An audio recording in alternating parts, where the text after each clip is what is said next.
And here we go.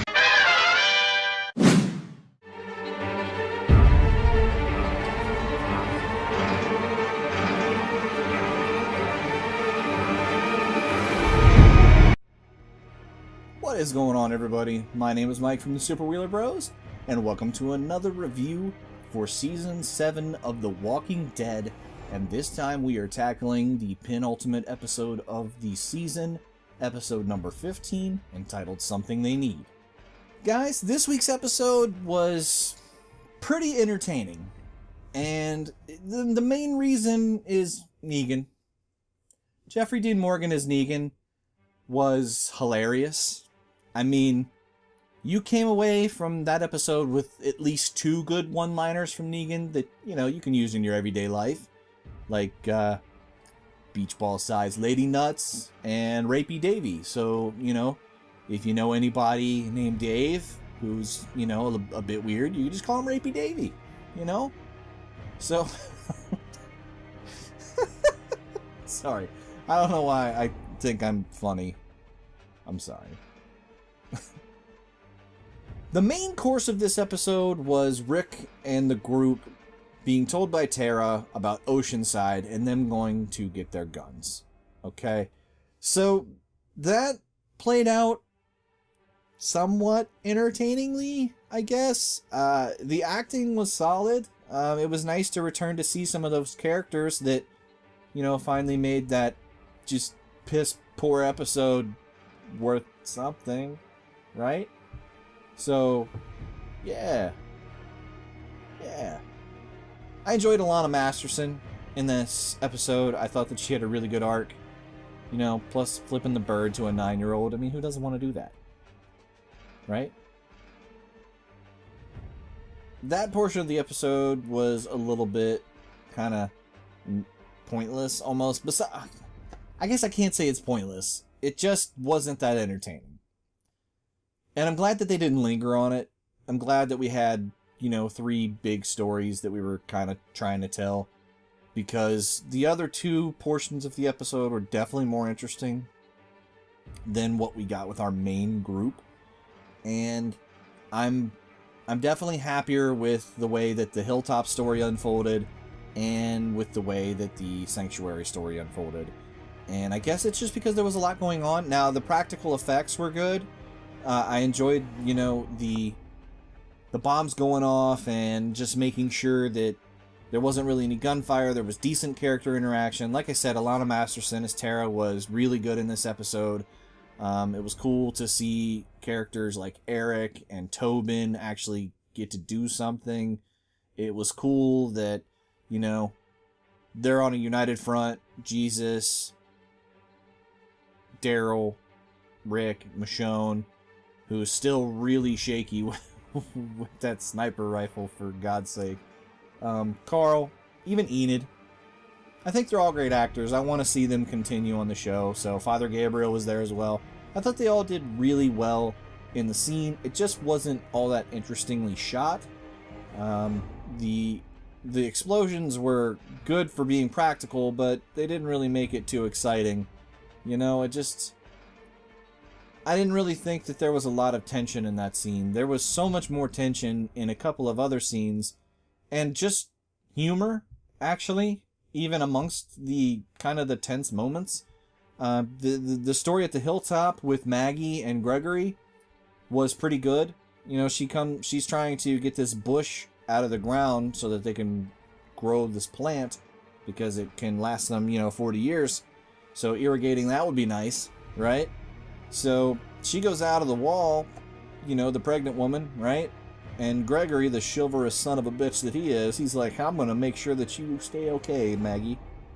Beautiful Maggie Lower and Cohan, right? So he goes out there, like I said, the chivalrous SOB that he is, the stand-up fella that he is. And he's out there and he's shooting the breeze with Maggie.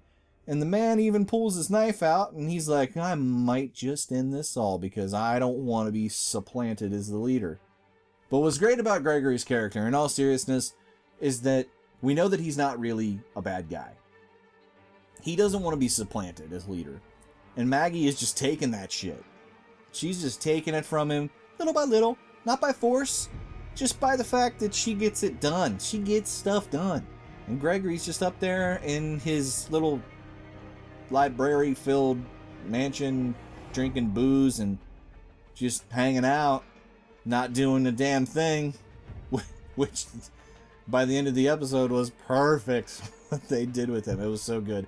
But he can't do it. He's not a bad guy. He just, you know, he doesn't, he enjoys being the leader of the hilltop and being catered to and being thought of as something more than he is. And he doesn't want to lose that. And that is the conflict, the internal conflict that he's having. And I thought that that presented something very interesting. Because when he pulls the knife, the music changes. And you can see that he's thinking about it. About going ahead and getting rid of Maggie. And no one would know but he and Maggie, right? But he just can't do it. He can't bring himself to do it. Because he's not a bad guy. And I loved when he stepped up to try and kill the walkers and Maggie had to save his ass. That was awesome. But the best part of that scene was that when his crew is walking by and Gregory's got blood all over him and he's kind of freaked out and she just calls him out. Like, oh yeah, he's never killed one before, but he's learning. He'll get the hang of it. And they're like, that's not what he told us. Kudos. It's good stuff. That's good stuff. I enjoyed it. And his portion ends up with trying to take a trip to the old sanctuary to see Mr. Simon. So we'll see if that plays out in the next episode or not. I don't know. There's going to be a lot in there. The final portion of the show that is worth speaking of was, as we mentioned earlier, Negan in the sanctuary and Sasha hanging out there, prisoner. Guy tries to come in and rape her, Dave, Rapey Davey. Tries to come in and get himself a little some. And Negan was having none of that. Because, as he says to Sasha, this is just the way of things. We're not monsters. We're just trying to create a new world order. And Eugene does his best to try to convince Sasha. By the way, the knife through old Rapey Davy's throat. Oh, that was a pretty sick effect. I know that there was some CGI in that effect, so it wasn't flawless, but that was pretty awesome. Especially because that guy was super creepy, and, you know, if you're going to rape somebody, you're going to get stabbed in the neck. I mean, come on. It's common knowledge. You attempt to rape, neck stab. And Negan laid it out for him, right? Eugene does his damnedest to try to convince Sasha to join the cause and join the sanctuary and the saviors, and Sasha's having none of it. She thought real hard about it, thought she could, convinced Negan that she was going to fall in line, and then she asked Eugene to get her a gun, a knife, something to end it. That wasn't her plan. Her plan was to get something where she could kill Negan the next time he came in to offer her something. And old Eugene, all he brings her is a pill. And you could just see the defeated look on her face. Sonequa Martin Green in this episode was fantastic. Absolutely fantastic. And I thought she had the best arc this episode. And like I said, she's not going to make it through the finale. It's just not going to happen. That's pretty much the one person I'm sure is not going to make it. I'm sure there's going to be other losses. Definitely. But I think Sasha is going to be the big casualty. And that's a shame because Sonequa Martin Green has been great this season. She really has. And she's had a really interesting arc. Like I said, she meandered there for a long time, and now she's found her footing, and it's really sad that she's not going to get to continue on. I think that that's a shame. Seems how it's going to be, you know, by the time Andrea finally stopped being annoying and could be awesome like she was in the comic, gone. Every time somebody gets like that, out of here.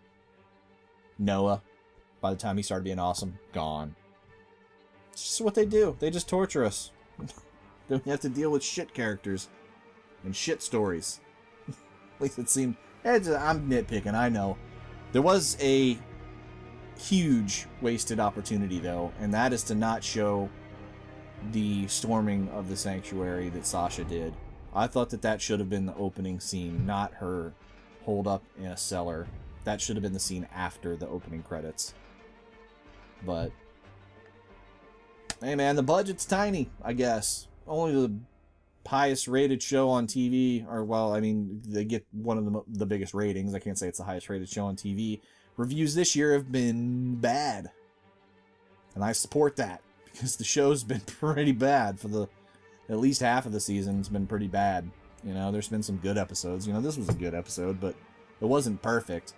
Like I said, there was a lot of great character interaction, but, you know, the best compliment I can pay it, besides the great characters and the great actors that portray them, is the pacing. This episode was much better than the weeks before.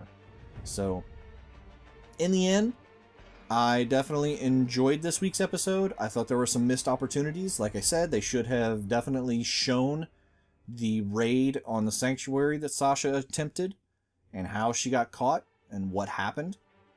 I would have been satisfied with that. Who knows? Maybe they'll kind of throw a, Quentin Tarantino and take you back next episode. I don't know. Next episode appears to be pretty interesting. Negan has a little birdie. We don't know who the little birdie is that told him something's going on out there with Tricky Rick. We'll see. Something's brewing. But if I was going to score this week's episode of The Walking Dead, I would give it a solid 8 out of 10. Again, we're going to see what's going to happen next week. I'm not 100% sure how it's going to go down, but I believe that the Saviors are going to be charging the gate. Clearly in the trailer, they're showing probably Sasha, probably already dead. We're going to, I don't know. We're going to see how that plays out. I know there's a character that she's pretty much probably for certain taking the place of in the comics. So tell me what you guys thought of this week's episode in the comments below. And if you enjoyed this review, definitely hit that like button. And if you want to see more reviews and other things that we produce on this channel, definitely hit that subscribe button. My name is Mike from the Super Wheeler Bros. And as always, my friends, have yourselves a super week.